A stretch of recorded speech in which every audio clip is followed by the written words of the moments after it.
अभी हम फाई की वैल्यू कैलकुलेट कर रहे हैं, तो सिंपल भाई सेम डायग्राम बना लेते हैं। ये दो वायर थे, ये पी पॉइंट था, हमने सीधा इनको मैच कर लिया। अगेन इसके से जो मैग्नेटिक फील्ड थी वो इस लाइन के जस्ट 90 डिग्री थी। ये मत सोचिएगा ये जो लाइन है सीधी ऐसे ऐसे जा रही है, ठीक है। ये जो लाइन है ये वाली नहीं है। ये लाइन जो मैग्नेटिक फील्ड B1 है ये इस वाली लाइन के 90 डिग्री है, जो आप जानते हो कि वो एक लाइन होती है, ये पॉइंट होता है, इसके सीधी लाइन खींची जाती है, ठीक है। ये वो वाली लाइन है। तो ये जो मैग्नेटिक फील्ड है ये इस लाइन का 90 डिग्री है, और ये वाली जो लाइन है जो B1 को शो कर रही है ये लाइन नहीं है, क्योंकि ये लाइन तो आगे जाके ये हो रही है, ठीक है। सिमिलरली इसकी जो मैग्नेटिक फील्ड है वो ये आएगा, डेट इज B2, और वो इस लाइन के 90 डिग्री होगा, ठीक है। अगेन ये जो B1 है ये इसका एक्सटेंशन नहीं है, इसका एक्सटेंशन तो ये होगा। Got it.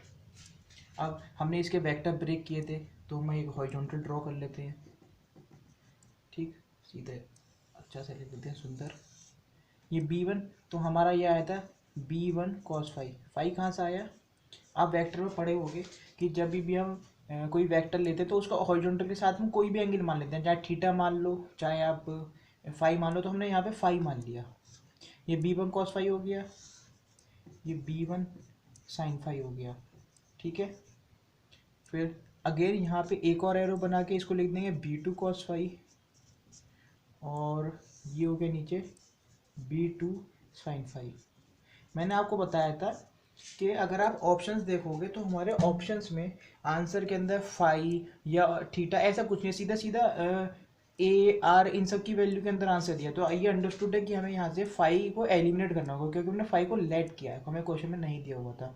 तो बेसिकली जो हमारा आंसर था कि बी नेट हमारा जो आ रहा था B1 cos phi plus B2 cos phi, जो हमारा आंसर आ रहा था उसमें हमको B1 और B2 की वैल्यू पता, हमको बेसिकली फाई की वैल्यू पता लगाए। तो अब हम इस डायग्राम से फाई की वैल्यू पता लगाना शुरू करेंगे। ये आर हो गया, ये हो गया। तो हमने इसको फाई माना, तो सपोज करिए ये जो ट्राइंगल के अंदर जो ये एंगल बन रहा है इसको थीटा लेट कर लीजिए। तो ये कॉमन है कि जो है ये वाला भी क्या होगा, थीटा होगा। समझ रहे हो आप? हमने इसको थीटा लेट किया, दे नहीं रखा, लेट किया है। एंड ये दोनों एंगल सेम होनी चाहिए, क्योंकि ये लाइन इसको बीच में से काट रही है, तो ये दोनों थीटा हो गए। हमें फाई की वैल्यू कैलकुलेट करनी है। तो कहीं पे भी ऐसा आता है कि हमें एंगल की वैल्यू कैलकुलेट करनी है, तो बेसिकली बहुत इजी सा है। आप हमेशा हॉरिजॉन्टल लाइन को पकड़िए, क्योंकि हॉरिजॉन्टल लाइन पे ऐसे करके 180 डिग्री एंगल बनता है। अब यहाँ पे देखिए कौन कौन से एंगल हैं। थीटा, यहाँ पे देखिए थीटा, एक तो ये थीटा हमारा, ठीक। दूसरा अगर हम ध्यान से देखें तो ये कितना एंगल है, ये वाला, ध्यान से देखिए, ये हमारा 90 डिग्री बन रहा है, ठीक है ना। इतना तो हॉरिजॉन्टल से चले, इतना तो थीटा बन गया, इतना यहाँ से लेके यहाँ तक का एंगल हो गया 90, तो थीटा प्लस 90। फिर आगे बढ़े, ये एंगल कितना है, ये फाई है जो हमने लेट किया था, फाई। ये तीनों मिलके कितना बना रहे हैं, ये तीनों मिलके 180 डिग्री बना रहे हैं। तो हमारा हमें फाई की वैल्यू निकालनी है, तो फाई हमारा कितना हो जाएगा, 90 माइनस थीटा। हमारे फाई की वैल्यू निकल करके आ गई, ठीक।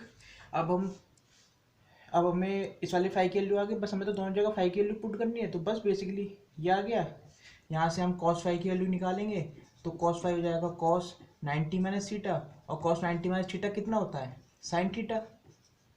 तो यहाँ पे कॉस फाई की वैल्यू की जगह हम लिखेंगे कॉस 90 माइनस थीटा, ये हो जाएगा साइन थीटा। तो बस बेसिकली हमको साइन थीटा की वैल्यू लगानी है।